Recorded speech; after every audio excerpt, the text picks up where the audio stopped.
그게 뭐 좋아하진 않습니다만은 그래도 이제 가끔은 봅니다. 제가 본 영화 중에 또 가장 감동적으로 남은 영화가 몇 편 있는데 그 중에 하나가 이 타이타닉이라는 영화, 여러분들 다 많이 보셨을 것 같은데 1912년 4월 14일 날 이 타이타닉호가 대서양을, 이 초호화 유람선이죠, 대서양을 항해하다가 거대한 빙산에 부딪혀서 침몰했습니다. 아마 침몰까지 한 4시간 정도 시간이 있었다고 하는데, 이때 전해지는 뭐 여러 가지 일화들이 있습니다. 그 중에 하나가 어떤 두 여인에 관한 일화입니다.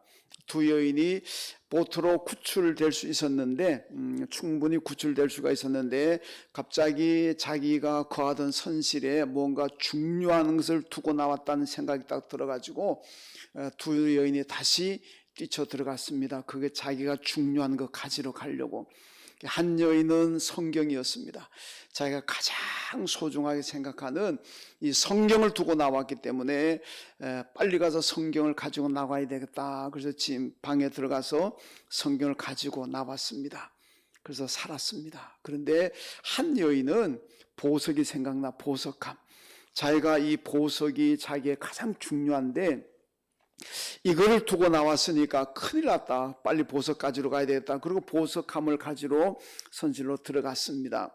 들어가서 보니까 방에 보석도 널려져 있고, 보니까 또 다른 방에도 다른 사람이 들어가 보석도 또 막 널려 있고, 그래서 야, 이거 웬일이냐. 그래요. 보석 챙기느라고 내 것도 챙기고 남의 것도 챙기고, 그리고 나왔습니다. 근데 이미 시간이 너무 지나가지고 결국 그 여인은 보석함 가지러 들어갔다가 못 나오고 결국 배와 함께 침몰해서 죽었다는 그런 이야기입니다.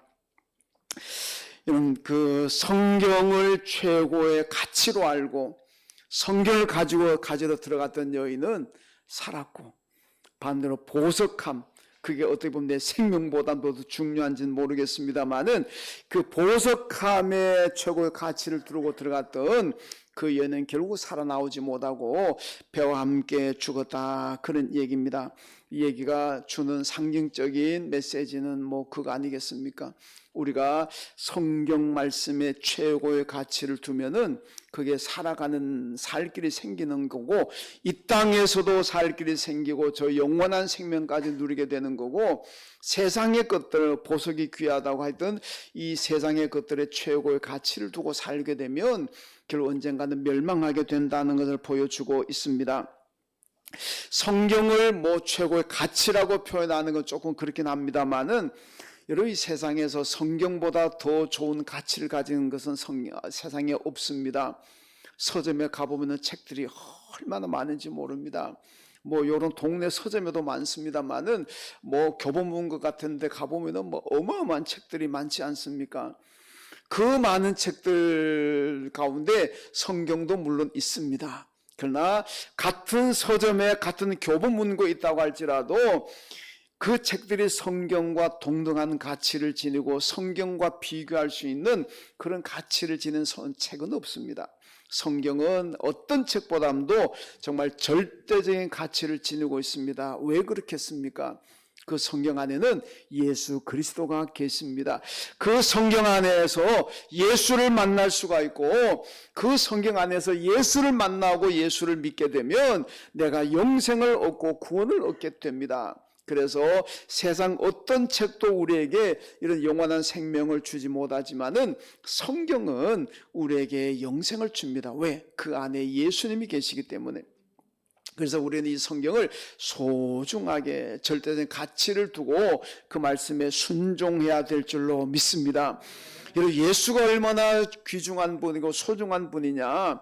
마태복음 13제 보면 여러 가지 비유가 나오는데 그중에 두 가지 비유가, 하나는 감추임 밭에 있는 보화 비유고 또 하나는 값진 진주를 구하러 다니는 진주 장사 비유입니다.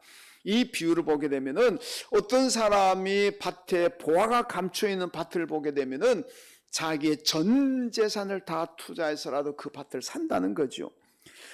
정말 값진 진주 하나를 발견하게 되면은 그 진주 장사는 자기의 전 재산을 다 바쳐서라도 그 진주를 산다는 겁니다. 왜 그러냐? 그게 가장 귀한 것이기 때문에. 이 비유의 의미는 예수 그리스도가 이 세상에 그 어떤 것보다도 가장 귀하신 분이고 정말 절대적인 가치를 지니신 분이다. 그러므로 예수를 얻기 위해서 뭐 표현은 좀 그렇습니다만은 예수를 내가 소유하기 위해서라면은 내 생명이든 뭐든지 간에 내 전부를 다 투자해서라도 예수 그리스도를 내 것으로 내 소유로 만들어야 된다. 그 말씀이잖아요.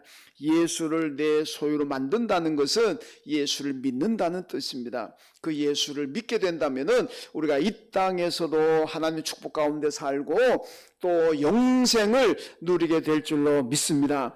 이 예수를 담고 있는 그릇이 바로 성경 말씀이라는 겁니다. 자, 오늘 성서주일인데 여러분 성서주일을 맞으면서 우리는 성경의 가치를 잘 알아야 됩니다. 여러분 제가 어릴 때는요, 물론 교인들은 그 어릴 때도 성경을 소중하게 생각했습니다만은 예수 안 믿는 사람들은 이 성경책 종이를 참 귀하게 생각합니다. 왜 귀하냐? 이까지 딱지 접으면 좋습니다.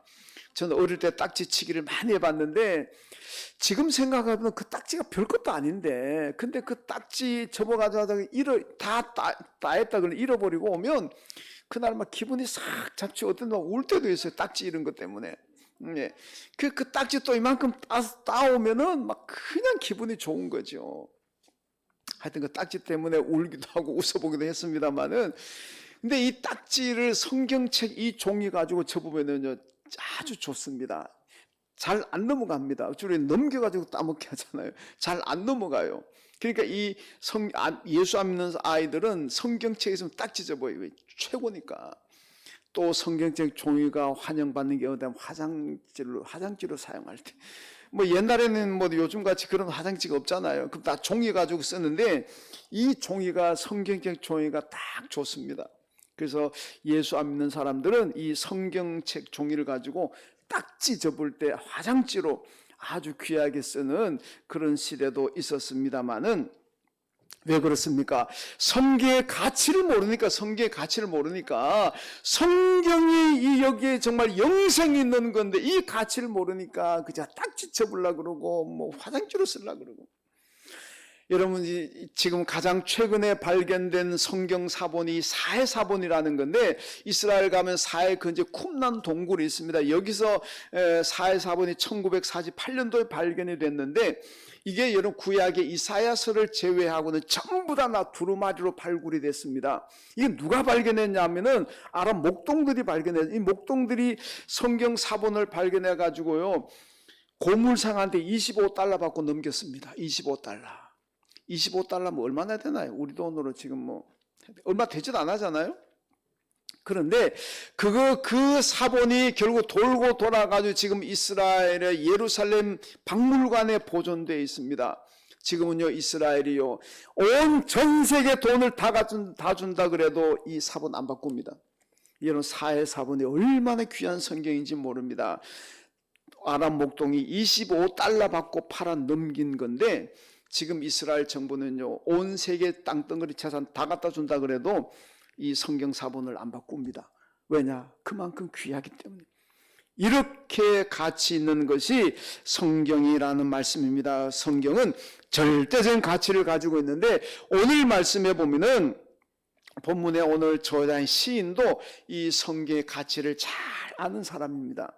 성경이 얼마나 귀한 것인가를 아는 사람들은 오늘 본문의 시인처럼 그렇게 고백할 겁니다. 오늘 본문 보면 105절에 보니까 내 발의 등이요 내 길의 빛이라 성경을 그렇게 말씀하고 있고 106절에 본 주의 말씀을 굳게 지키기로 맹세했다. 111절에 성경 말씀에 순종하니까 내 마음이 즐겁습니다. 112절에도 내가 죽을 때까지 이 말씀을 붙잡고 순종하겠습니다. 이 시는 오늘 본문의 짧은 말씀입니다만은 읽어보면은 자기가 인생을 살아가면서 고난이 오고 시험이 오고 환난이 오고 어떤 어려움이 있을지라도 성경 말씀만큼은 내가 놓치지 않는다. 성경을 내 생명보다 더 소중히 생각하고 성경대로 살 것이다. 이것을 오늘 결단하고 다짐하고 있습니다. 왜냐? 절대적인 가치를 지니고 있기 때문에 그렇습니다. 자, 그렇다면은 왜 성경이 이렇게 가치 있는 책일까요? 왜 오늘 본문의 이 시인은 자기 생명보다도 더 성경을 소중하게 생각할까요? 왜 우린 오늘 살아가면서 내 생명보다 더 귀하게 성경책을 사랑해야 되고 성경 말씀대로 지키고 살아가야 될까요? 그 이유가 무엇이겠습니까? 먼저 성경에는요, 구원의 길이 있습니다. 여러분, 우리가 어떻게 구원받느냐, 어떻게 영생 얻느냐, 어떻게 하나님의 나라에 가느냐, 이 가는 방법, 이 길이 성경에 있습니다. 이 세상 어느 책에 가도 교보문고 그 많은 책들 가운데서도 여러분 구원의 길을, 영생 얻는 길을 얘기하지 않습니다. 그런데 성경에 있다는 겁니다. 요한복음 14장 6절에 보니까 나로 말미암은 자는 아버지께로 올 자가 없다 하고 말씀합니다. 내가 곧 길이요 진리요 생명이다. 나로 말미암지 않고는 하나님 나라 갈 자가 없다. 사도행전 4장 12절에 보니까 하나님께서 천하 만민 인간에게 구원받을 이름 예수밖에 없다. 하나님께서 구원의 이름을 주신 그 이름, 유일한 이름은 예수밖에 없다. 예수가 바로 구원의 길이라는 것을 분명히 말씀하고 있습니다. 여러분, 어거스틴이라는 유명한 선학자는요, 젊은 날에 구원의 길을 찾아서, 구원의 종교를 찾아서 이 종교도 가보고 저 종교도 가보고 많은 종교 문을 두드렸는데 구원의 길을 찾지 못하고 생명을 찾지 못했습니다. 마지막에 실망하고 공원에 앉아있는데 아이들이 뛰노는 소리에 들으라 읽어라 들으라 읽어라 그렇게 자기에게 들려왔어요. 그래서 집에 돌아가서 성경책을 딱 편데 로마서 13장 딱 나왔습니다. 지금은 어두고 밤이 가까웠다. 낮이 가까웠으니 정신 차리고 회개하고 깨어서 기도해라. 이 로마서 13장 말씀 읽고 난 다음에 여기가 생명이구나, 여기가 구원이구나. 그래서 그때부터 다 모든 종교 다 때려치우고 예수 영접하고 여러분 예수 믿고 구원받았고 유명한 신학자가 되었고, 그리고 그가 남긴 유명한 말이 교회 밖에는 구원이 없습니다. 예수 밖에는 구원이 없습니다. 오로지 교회 안에 들어와서 예수를 만나야 거기에 바로 구원이 있습니다. 이걸 얘기했습니다.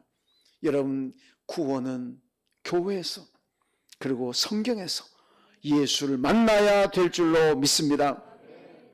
이탈리아의 어느 알프스 산자락에 조그만 동네 조그만 교회가 있는데 거기 제가 책에서 봤습니다. 이 교회당 안에 들어가게 되면은 선지자, 구약의 선지자들의 그림들이 다 걸려있는데 이 선지자들이 전부 다 손가락을 한 방향으로 손바닥, 앞에 있는 엘리야도 저쪽 가리키고 엘리사도 저쪽 가리키고 이사야도 저쪽 가리키고 그 쭉 가리키는 방향을 따라가면 마지막에 예수 그리스도의 동상이 딱 나온다는 겁니다. 이게 무슨 의미겠습니까? 구약이 가리키고 있는 그 구약의 그 수많은 선지자들이 가리키고 있는 것은 누구를 가리키냐? 예수 그리스도를 가리킨다. 왜? 신약이든 구약이든 전부가 다 예수가 그리스도고 예수가 구원자라는 것, 예수를 믿어야만 구원받는다는 것을 가리키고 있는 줄로 믿습니다. 예수 외에는 구원의 주님이 없다는 얘기입니다. 여러분, 그런데 그 예수가 성경에서 만나잖아요. 그러니까 성경은 절대적인 가치가 있다는 겁니다. 여러분, 종교다원주의자들이 나와가지고 구원은 기독교에만 있는 것 아닙니다. 구원은 불교에도 있습니다. 회교도 있습니다. 힌두교도 있습니다. 우리가 내일 방글라데시 가는데 방글라데시 우리 가는 유치원 있는 동네들은 힌두교 마을도 있고 회교 마을도 있고 다 힌두교 아닌 회교도들입니다. 이들이 가서 이제 복음을 전하고 유치원 세워가지고 아이들에게 성경 가르치고 있잖아요. 이런 종교다원주의자들이 모든 종교에 다 구원이 있다 그러는데 제가 올 때는 그 사람은 성경 제대로 안 읽은 사람들입니다. 성경을 제대로 읽고 성경에 정말 제대로 예수를 만났다면 어떻게 그딴 소리 하겠습니까? 무슨 딴 종교에 다 구원이 있다 그런 소리 어떻게 하겠습니까?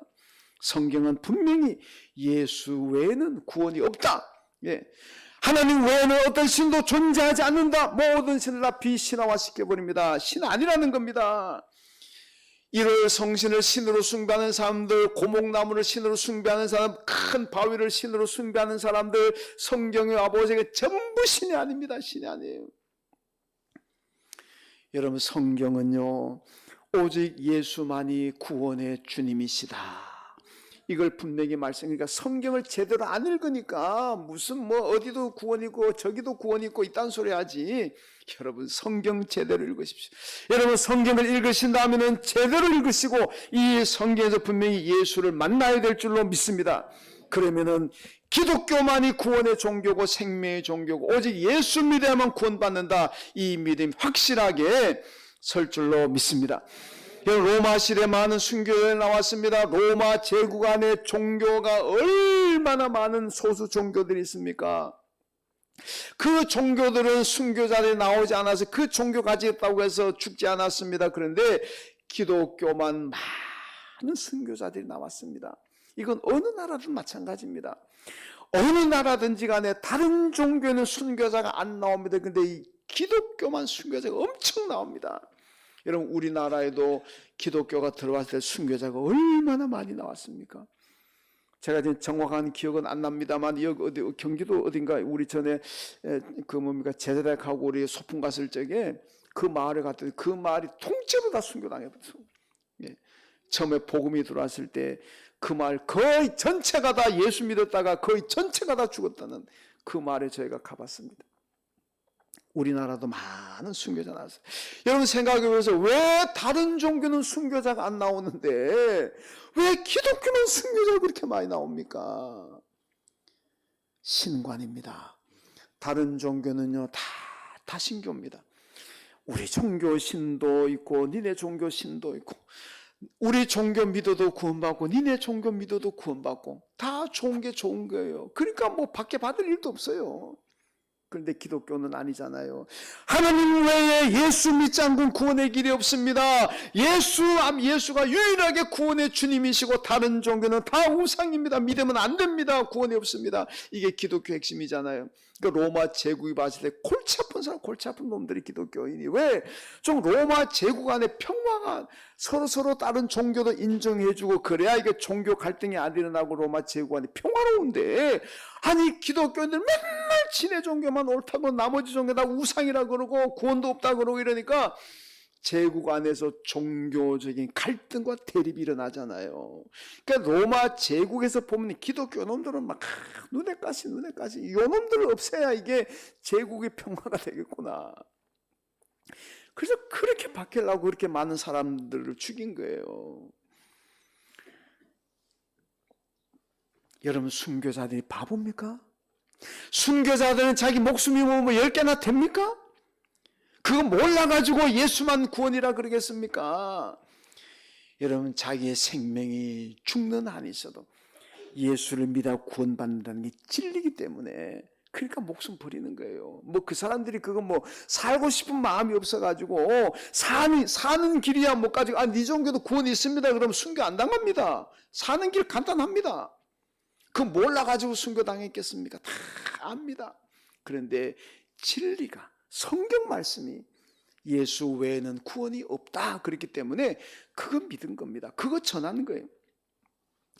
여러분 지금 대림절 기간을 지나고 있습니다. 2000년 전에 베들레헴 말구유에서 탄생하신 예수 그리스도가 오늘 저와 여러분의 유일한 구원의 주 그리스도인 줄로 믿습니다. 이런 바울이 갈라디아 교회에 얘기하자면 내가 전한 복음 외에 다른 복음을 전하는 자가 있으면 그가 하늘에서 내려온 천사라도 저주를 받을 것이다. 바울이 전한 복음이 뭡니까? 예수를 믿어야만 구원받습니다. 이게 바울이 전한 복음이고, 다른 복음을 전하는 건 뭡니까? 다른 복음이 뭡니까? 예수 안 믿어도 구원받을 길이 있다는 거 아니겠습니까? 그러니까 바울이 내가 전하는 복음 예수 외에는 구원의 길이 없다. 오직 예수를 믿어야만 구원받습니다. 이거 외에 다른 얘기를 하는 사람이 있다면은 그가 설령 하늘의 천사라고 할지라도 그는 저주받는다. 자기가 전한 복음이 확실하다는 것을 확신하고 전하고 있습니다. 여러분 바울의 복음은 바로 예수 그리스도가 유일한 구원의 주님, 이걸 우리는 분명히 믿어야 될 줄로 믿습니다. 요한복음 20장 31절에 보니까 성경의 기록 목적을 이렇게 얘기합니다. 성경을 왜 기록했느냐? 예수가 그리스도이심을 믿게 하고 그 이름으로 영생을 얻게 하기 위함이다. 여러분 성경을 왜 기록했습니까? 목적 두 가지입니다. 하나는 예수가 그리스도라는 것을 믿게 하기 위해서. 대단히 미안하지만은 마호메 뜨가 석가가 그리스도가 아닙니다. 공자가 그리스도가 아닙니다. 이 세상에 우리를 죄에서 구원하신 유일한 그리스도는 예수밖에 없는 줄로 믿습니다.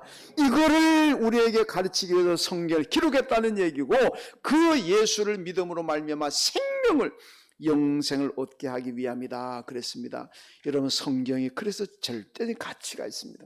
성경을 읽고 성경을 들을 때마다 예수가 유일한 구원의 주님이시고 그분을 믿어야 내가 영생 얻는다는 이 믿음 확고히 가지시길 주님의 이름으로 축원합니다.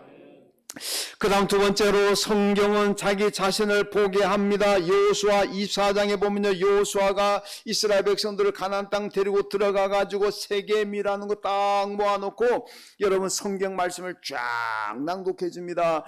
성경 말씀을 듣고 난 다음에 백성들의 고백이 뭐냐? 주여, 내가 죄인입니다.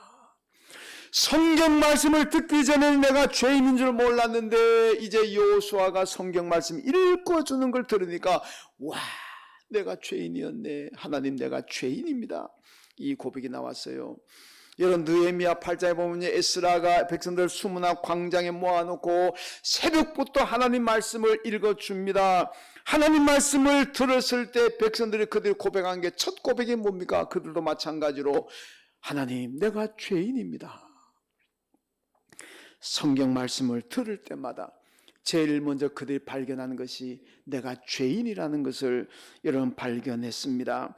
이건 모두 성경을 읽는 성도들의 자세가 되어야 합니다. 성경을 읽고 성경을 들으면서도 내가 죄인이라는 것을 발견하지 못하고 내가 죄인을 깨닫지 못한다면 무의미합니다. 그건 축복이 아닙니다. 우리 성도들은 성경에서 예수를 만나야 됩니다. 여러분, 베드로가 예수를 그리스도로 만나기 전에는 선생님 그러고 따라다녔는데 예수가 그리스도라는 것을 딱 알고 난 다음에는 그 호칭이 바로 선생이 아니라 주님으로 딱 바뀌어버리잖아요. 주여. 그러고 나온 게 뭡니까? 나는 죄인입니다. 나를 떠나십시오. 이렇게 나오잖아요. 예수가 그리스도라는 것을 딱 알고 난 다음에, 그리고 딱 보니까 첫 마디가 주여, 내가 죄인입니다. 이 고백이 베드로에게서 나왔습니다. 여러분, 세상 사람들은요, 가면 다 자기들이 의롭다고 얘기합니다. 내가 법률 위반한 거, 헌법 위반하는 거, 국가법 위반한 게 뭐 있느냐? 나같이 법 없이도 살살 나와보라 그래요. 좀 자기들이 의인이라 그래. 근데 여러분, 교인들은 교회에 오면 주여, 죄인입니다. 아마 여러분들 지금 교회 오셔가 기도하시면서도 하나님, 한 주간 동안 내가 죄를 많이 지은 죄인입니다. 아마 다 그렇게 하나님께 고백하고 회개했을 겁니다. 저도 새벽이든 교회든 머리만 숙이면 제일 먼저 나오는 게 주여, 죄인이 또 여기 왔습니다. 솔직한 고백입니다. 여러분들도 다 마찬가지 비슷할 겁니다. 여러분, 세상 사람들도 맨날 교회를 조롱하면서 비아냥거리길 뭔지 압니까? 저 예수쟁이들 맨날 성경대로 산다 그러면서 뭔 죄가 많길래 뭐 있다 그러면 죄인이라 그러고 회개한다 그러냐. 아이, 그렇게 같으면 교회 다니지 말고 나같이 좀 의롭게 살아보라고 그러잖아요. 왜 그렇습니까? 이유가 뭡니까? 여러분, 세상 사람들은 예수를 만나지 못했기 때문에 자기들이 의롭다고 착각하는 거고, 교인들은 예수를 만났기 때문에 예수 앞에 보니까 내가 다 죄인인 걸 깨닫게 되는 줄로 믿습니다. 이런 바리새인들이 자칭 의인이라면서 다른 사람을 죄인이라 생각하고 저주하고 증오했습니다. 왜 그렇습니까? 예수를 못 만났으니까 그런 거예요. 바울이 예수 만나기 전에는요, 내가 율법으로 한 점 흠이 없다 그랬습니다. 죄가 없다는 얘기입니다. 나는 죄 하나도 없습니다. 이게 바울이 예수 만나기 전의 모습입니다. 그런데 예수 만나고 난 다음에 그의 고백이 뭡니까? 여러분, 세 번의 고백이 나오는데요, 맨 처음 나왔던 중에 내가 죄인 중에 괴수입니다. 죄인들 중에 괴수입니다. 그 다음 두 번째 나온 고백이요, 모든 사도들보다도 내가 더 죄가 많습니다. 세 번째 나온 고백이 뭔지 압니까? 모든 사도가 아니라 모든 사람들보다도 내가 가장 죄가 많습니다. 그러니까 이 신앙은 제가 바울을 보면은 믿음은 깊어지면 깊어질수록 의인이라 그러는 게 아니고 믿음이 깊어지면 깊어질수록 내가 죄인이라는 고백이 나오는 거예요. 이게 바울이 보여주는 거예요. 우리가 믿음이 약할 때는 아이고 나만큼만 살면 되지 뭐 이 정도만 살면 내가 뭐 의롭지 뭐. 믿음이 점점 깊은 게 들어가면 들어갈수록 와, 내 죄가 어마어마하게 많구나. 이걸 깨닫게 돼. 자기 자신의 죄를 보게 되는 겁니다. 이게 은혜고 축복인 줄 믿습니다. 죄를 깨닫고 알아야 하나님 앞에 회개하게 될 거고 회개할 때 하는 축복이 임하잖아요. 그러니까 내가 죄인이라는 깨닫는 것이 축복입니다. 죄인인 줄 모르면 회개가 안 하잖아요. 회개 안 하면 하는 축복도 없다는 얘기입니다. 여러분, 죄가 있느냐 없느냐 내 행위가 아닙니다. 내가 살아가는 삶이 내 죄가 있느냐 없느냐 죄의 유무를 결정하는 거 아닙니다. 죄가 크냐 작으냐 있느냐 없느냐는 예수 그리스도입니다. 예수 만나면은 내가 큰 죄인인 걸 알게 되는 거고 예수 못 만나면 맨날 지가 의롭다고 떠들고 다니는 겁니다. 여러분, 예수 만남으로 내가 죄인인 것을 발견하시고 회개하시고 그리고 복 받으시길 주님의 이름으로 축원합니다. 어떻게 죄 사함을 받을 수가 있습니까? 성경은 분명히 말씀합니다. 예수 그리스도의 십자가 보혈. 이 보혈이 내 죄를 사한다고 말씀합니다. 예수 십자가의 보혈을 믿고 회개할 때 여러분 내 죄가 사함받게 될 줄로 믿습니다. 이사야 35장 보면 천국 가는 길, 우리가 찾는 하늘 가는 밝은 길 그러잖아요. 이사야 35장은 천국 가는 하늘 가는 밝은 길을 얘기합니다. 그 밝은 길에는요 죄인들이 못 간다 그랬습니다. 죄인들이 못 가요. 의로운 자만 갑니다. 어떻게 우리가 다 죄인이지만은 예수 십자가 보혈의 공로 의지하고 회개하고 용서받은 사람들만이 그 길을 가서 거룩한 길을 지나서 천국 간다고 말씀합니다. 여러분, 그러려면은요, 천국 가려면은 내가 죄인이라는 걸 알아야 되잖아요. 성경 떠나면 내가 죄인이라는 걸 모릅니다. 성경을 읽어야만, 성경을 봐야만 내가 죄인이라는 걸 알게 되고 회개하는 거예요. 여러분, 성경 속에서 내가 죄인이라는 것을 발견하시고 그리고 회개하시고 그래서 하나님께 은혜 받고 복 받아 살기를 주님의 이름으로 축원합니다. 그다음 세 번째는 성경에는 우리의 사명의 길이 나와 있습니다. 여러분, 교회는 헬라어로 에클레시아라 그럽니다. 이 에클레시아란 말은 옛날 그리스 시대에 나온 얘기입니다만은 많은 사람들 가운데 하나님께서 콕 집어서 불러낸 사람들, 이런 사람들이 모이는 곳이 에클레시아, 이게 교회입니다. 여러분, 세상에서는요 사람들 얼마나 많습니까? 우리보다도 더 착하게 살고 더 똑똑하게 살고 더 높은 지위에 올라 있는 사람들도 많습니다. 그런데 하나님께서 여러분과 저를 콕 집어서 불러내셨습니다. 여러분들 오늘 세상 속에서 사시던 여러분들 하나님이 콕콕 집어가지고 오늘 여기 교회에 앉게 하신 줄로 믿습니다. 이 사람들이 모이는 곳이 에클레시아, 이게 교회입니다. 하나님께서 왜 우리를 불러내셨겠습니까? 사명을 주시기 위해서. 사명입니다. 미디안 광야에 있는 모세를 부르셔서 하나님께서 이스라엘을 구원하는 지도자로 삼으셨습니다. 여러분, 요시야 왕은 성전 수리하다가 율법책을, 성경책을 발견했습니다. 성경책 읽고 난 다음에 그가 거기서 사명을 발견했습니다. 어떤 사명? 모든 우상의 제단을 깨부수라, 산당을 깨부수라는 이 사명을 성경에서 발견하게 됩니다. 그래서 요시야가 전부 다 깨부렸어요. 나라 안에 있는 모든 우상의 제단들, 산당들 다 깨부셔버렸어요. 그래서 그 하나님께 칭찬받은 왕이 되지 않았겠습니까? 여러분, 하나님께서 우리를 부르시는 것은 다 사명을 주시기 위함입니다. 예수께서 세관에 앉아있는 마태를 부르셔가지고 사명을 주지 않았습니까? 여러분, 성도들은 여기에 마귀가 불러서 모인 것 아닙니다.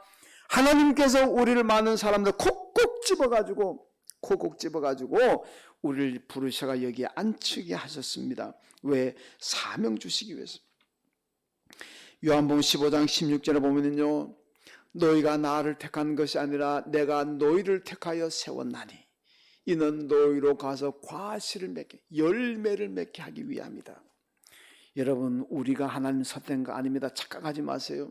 여러분들이 많은 종교 가운데 내가 기독교 택한 거 아닙니다. 여러분들이 많은 교주들이 있는데 그 가운데 내가 예수 택한 거 아닙니다. 너희가 나를 택한 것이 아니라 내가 너희를 택하여 불렀다 그랬습니다. 하나님께서 저와 여러분을 택하여 부르신 줄로 믿습니다. 그리고 감사해야 되는 거예요. 왜? 나 같은 죄인을 하나님이 택하여 부르셨는데 얼마나 감사합니까? 여러분, 그래서 우리는 왜 부르시는 이유를 알아야 됩니다. 열매를 맺게 하기 위해서. 열매가 뭐예요? 사명입니다. 사명. 여러분, 성도의 사명은 성경에서 발견할 수가 있습니다. 성도의 사명이 뭡니까? 성경이 우리가 얘기하는 게 뭡니까? 여러분, 예수 그리스도, 우리의 구원의 주이신 예수 그리스도를 온 사람 모든 민족에 전하라는 거, 이게 우리에게 주어진 사명인 줄로 믿습니다. 예수 그리스도가 유일한 구원의 주라는 걸 전하는 겁니다. 종교다원주의자들에게, 샤머니즘에 빠진 사람들에 가서 그 종교가 아닙니다. 해답이 아닙니다. 해답은 예수 그리스도입니다. 예수가 유일한 구원의 주님입니다. 이것을 전하는 사명을 오늘 우리 교회에, 우리 성도들에게 주신 줄로 믿습니다. 찬송가 515장 보면요, 눈을 들어 하늘 보라, 어지러운 세상 중에 곳곳마다 상한 영의 탄식 소리 들려온다. 전이잖아요. 여러분, 우리가 눈을 들어서 세상을 바라보게 되면요, 온데마다 탄식 소리가 들려옵니다. 왜 탄식 소리가 들려옵니까? 왜 탄식합니까? 희망이 없으니까, 구원의 확신이 없으니까, 구원의 길을 아직 못 찾았기 때문에 소망이 없으니까 여기도 탄식 저기도 탄식, 아이고 죽겠다, 아이고 망했다, 맨날 이렇게 탄식 소리 들리는 곳곳마다 가서 복음을 전해라. 천국을 전하고 영생을 전해라. 예수 그리스도를 영접하고 믿음으로 살아가는 곳에는 천국의 소망이고 영생의 소망을 가진 사람들은 탄식하지 않습니다. 왜 탄식합니까? 오늘 시편 기자가 뭐라 그럽니까? 내 삶에 어떤 환난이 오고 어떤 망가떨어지고 어떤 아픔이 오더라도 나는 하나님의 말씀으로 즐거워합니다, 이거잖아요. 여러분, 구원의 확신이 있는 사람들, 영생을 얻고 구원을 얻은 사람들은 탄식하지 않습니다. 어떤 고난과 어떤 곤고함에 처하더라도 언제나 기뻐하고 감사하는 삶이 되는 줄로 믿습니다. 왜 탄식합니까? 희망이 없으니까, 구원의 길을 못, 예수를 못 만났으니까 탄식하는 거예요. 예수 만나면 탄식 사라지고 기쁨이 올 줄로 믿습니다. 그러니까 우리는 그 예수를 전해서 탄식하는 곳곳마다 기쁨의 찬양을 하게 만들어야 될 줄로 믿습니다. 이것이 우리에게 사명입니다. 사명. 내일 방글라데시로 우리가 갑니다. 방글라데시에 참 준비물도 많습니다. 유치원 가방도 100개를 우리가 준비해 가는데 그거 다 5명들 나누어 가지고 지금 짐 싸느라고, 저도 우리 집에는 제일 큰 트렁크 가져와 거기다 전부 다 유치원 가방 때려 넣습니다. 기내 가방 들어가는 그거 하나만 그냥 달랑 좀 하고 나머지 다 그냥 가방, 우리 가는 분들 다 제일 큰 트렁크 가지고 갑니다. 그 100개 유치원 가방이 이 부피가 만만치 않더라고요. 돈 아끼려고. 화물로 붙이면 돈 들어가잖아요. 유치원 가방도 가져가고, 여러분들이 정성은 헌금한 사랑의 쌀, 그건 우리가 현금으로 쌀 사가지고 가는 게 아니고 현금 가져가서 선교사님께 전합니다. 그리고 우리가 직접 쌀 전달합니다. 컴퓨터도 가지고 가고, 뭐 하여튼 또 새로 유치원 부지 우리가 방문하기도 하고. 여러분, 왜 우리가 이렇게 합니까? 예수님의 명령입니다. 너희는 모든 족속으로 제자를 삼으라. 이 명령입니다. 우리만 구원받는 게 아니라 세계 모든 민족으로 예수 전해가지고 예수의 제자 삼아라. 이것이 우리 교회, 우리 성도에 주어진 사명인 줄로 믿습니다.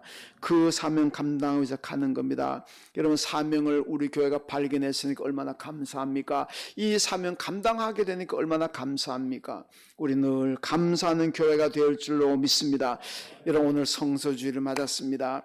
성경이 왜 절대적인 가치입니까? 성경 속에 구원의 길이 있습니다. 성경은 나를 보게 합니다. 내가 죄인이라는 걸 보게 함으로써 나를 회개시키고 회개를 통해서 하나님의 축복을 받게 하니까 성경이 절대적인 가치가 있습니다. 성경 속에서 우리가 사명을 발견합니다.